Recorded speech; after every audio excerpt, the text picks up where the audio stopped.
शुरुआत बड़ी खबर के साथ कर रहे हैं। बिहार के दलित नेता और लोक जनशक्ति पार्टी के रामविलास पासवान के एक राजनीतिक दांव ने देश की राजनीति में हड़कंप मचा दिया है। रामविलास पासवान की ओर से ये संकेत दिए जा रहे हैं कि पासवान एनडीए में आ सकते हैं, और यह खबर इसलिए चौंका रही है क्योंकि कहीं से भी यह उम्मीद नहीं थी कि रामविलास पासवान नरेंद्र मोदी के साथ खड़े होने वाले हैं। पासवान के करीबी कह रहे हैं कि बस ऐलान ही रह गया है, यानी कि औपचारिकता भर बाकी है पासवान के एनडीए में आने की। दूसरी खबर यह है कि दलितों के अहम नेता उदित राज भी आज बीजेपी में शामिल होने वाले हैं। आज उदित राज को राजनाथ सिंह बीजेपी में शामिल कराएंगे।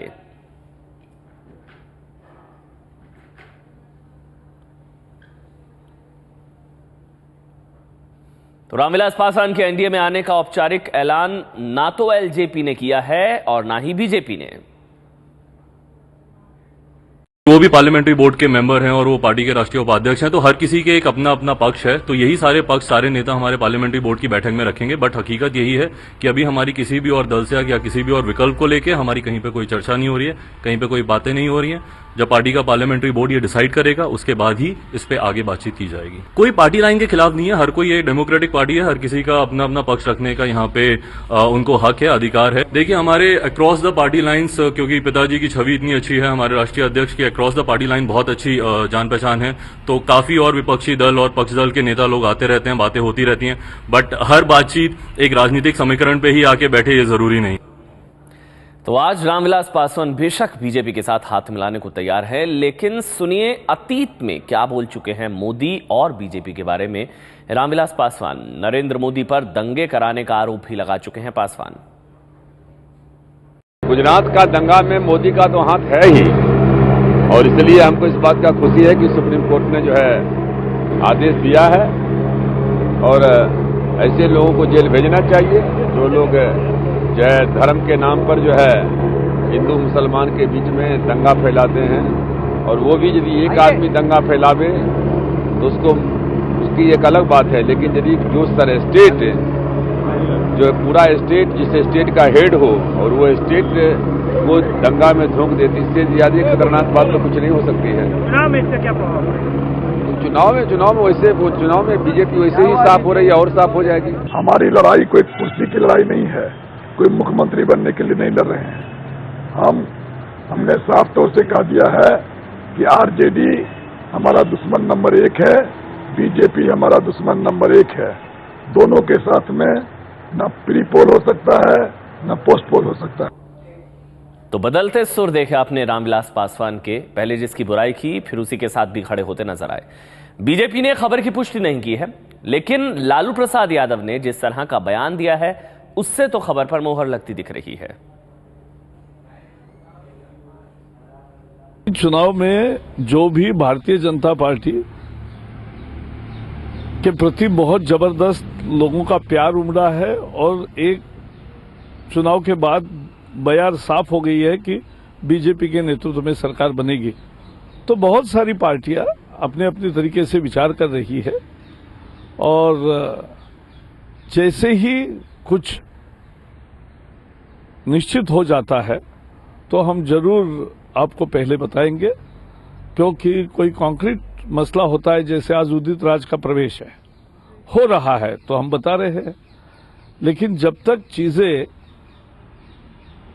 फाइनल शेप धारण नहीं करती तब तक बोलना उचित नहीं है।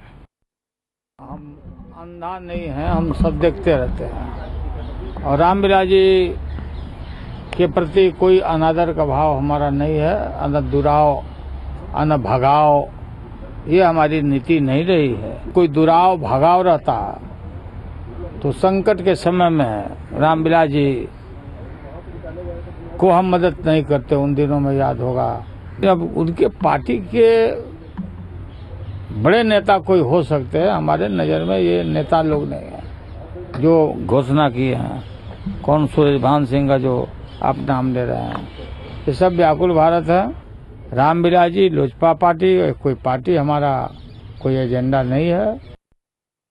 पासवान जी ने ये राजनीतिक निर्णय व्यक्तिगत लाभ के लिए लिया है, क्योंकि हमेशा से वो समतावादी व्यवस्था की बात करते आए हैं, हमेशा वो गरीबों की और पिछड़ों की बात करते आए हैं।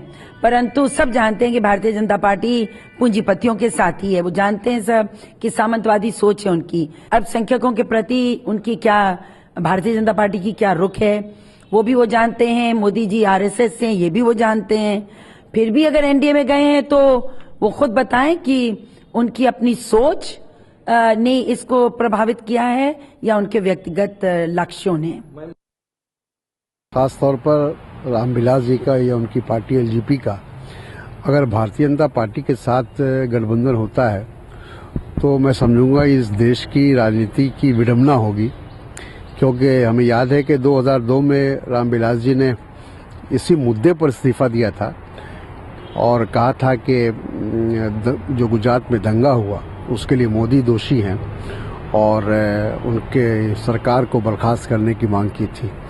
अगर आज उनके साथ या उनको प्रधानमंत्री बनाने के लिए वो जाते हैं तो मैं समझता हूं कि ये बहुत ही दुखद घटना होगी इस देश की राजनीति की। तो हर कोई हैरान हो रहा है रामविलास पासवान अगर एनडीए में शामिल हो जाते हैं। लेकिन थोड़ा सा इतिहास बताते हैं आपको। रामविलास पासवान सत्ता की हर कश्ती पर सवार होने वाले नेता। 1989 से लेकर 2009 तक गठबंधन की हर सरकार में मंत्री रहे हैं रामविलास पासवान। चाहे वो वीपी सिंह की सरकार हो, वाजपेयी की सरकार, 1989 में वीपी सिंह की सरकार में श्रम मंत्री बने रामविलास पासवान। उसके बाद 1996 में वाजपेयी सरकार में कैबिनेट मंत्री रहे रामविलास पासवान। वाजपेयी सरकार में आपको बता दें रेल, टेलीकॉम, कोयला, ये पोर्टफोलियो रामविलास पासवान के पास थे। और 2000 में लोक जनशक्ति पार्टी अपनी बना ली रामविलास पासवान ने। और 2004 में जब यूपीए की सरकार सत्ता में आई, प्रधानमंत्री मनमोहन सिंह बने, तो कांग्रेस से गठजोड़ हुआ। यूपीए 1 में मंत्री रहे। 25 साल से हर गठबंधन की सरकार में मंत्री रहे।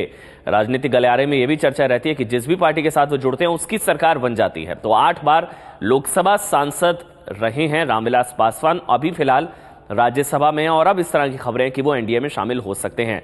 लेकिन 2009 के जो लोकसभा चुनाव हुए थे उसमें एक भी सांसद नहीं जीता था। लोक जनशक्ति पार्टी का सुपड़ा साफ हो गया था 2009 के लोकसभा चुनावों में। लेकिन दलित राजनीति के बड़े नेताओं में गिनती होती है, इसलिए सियासी लिहाज से, सियासी नजरिए से अहम